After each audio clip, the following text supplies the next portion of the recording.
যারা কাজ করতে যায় তারা যে সৌদি আরব না যায়, আর যদি উমাস করতে যায়, আল্লাহ ঘর দেখতে যায়, নবীদের রোজা দেখতে যায়, সে যার সমস্যা নেই। বুঝতে পারছেন? কিন্তু কাজ করতে গেলে সৌদি আরব যেতে না যায়। আরো রাষ্ট্র, ভালো রাষ্ট্র আছে, জানি ওই সব রাষ্ট্রের মধ্যে যাক। সৌদি আরব কাজ করতে গেলে আমাদের একদম সমস্যা। পাইবো না আকামা, ঠিক মতো পাইবো না খাওয়া দাওয়া, মাসে মাস কাজ করে যাবো, টাকা পাইবো না, টাকা দিব না। বুঝছেন? না খেয়ে না খেয়ে আস্তে আস্তে ঘুরা লাগবো, মন ভূমিতে ঘুরা লাগবে।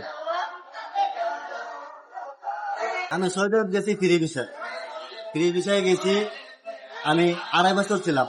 2.5 বছরের মাধ্যমে আমি যেগুলো আমার সামনে ঘটনা ঘটছে, মনে করেন যে নতুন অবস্থায় গেলে দালালে করে কাহিনী, এখান থেকে এখানে কাজ দেয়, এখান থেকে এখানে কাজ দেয়, ঠিক মতো টাকা পয়সা পাওয়া যায় না, কপিলে টাকা পয়সা দেয় না।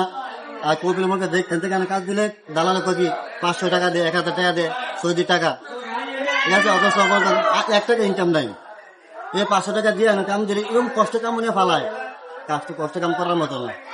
বুঝলি? এখান থেকে মানুষ বাধ্যতামূলক আবার আওয়া লাগে। এই যে টাকাটা 500 টাকা দিচ্ছে, এটাই বিপদ। বুঝলি? 12,000, 14,000, 16,000 টাকা লাগে মনে করেন যে আকামা বানাইতে। বুঝলি?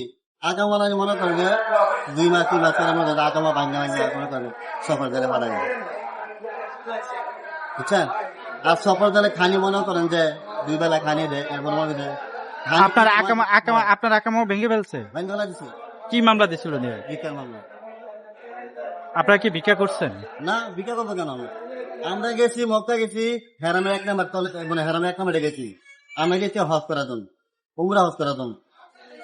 আমরা ভিক্ষা করবো কেন? কতদিন জেল খেটে আসছেন? 24 দিন। পরিবার জানে আপনি দেশে না, আসছেন? পরিবার জানো কিভাবে? পকেটে টাকা নাই, কোনো কিছুই নাই। টাকা পয়সা যা ছিল সব নিয়ে গেছে, টাকা পয়সা তুমি দেয় নাই।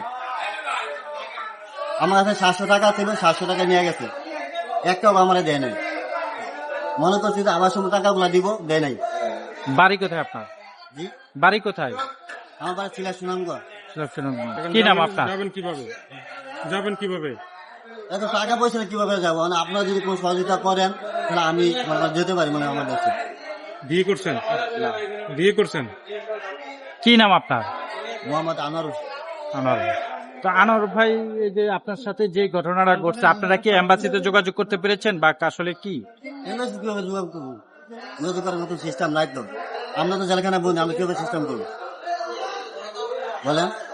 তাই আমার একটাই কথা, যে আমাদের যে এম্বাসি আছে, আমাদের যে সরকার আছে, ইন্ডিয়া পাকিস্তান, তারা 3 দিন 4 দিনের মাধ্যমে মানে তারা জায়গা, বুঝছেন, সফর জালের জায়গা, তারা দেশে দেশে জায়গা। কিন্তু আমরা বাংলাদেশে 25 দিন, 1 মাস, 1.5 মাস, 2 মাস কেন লাগে?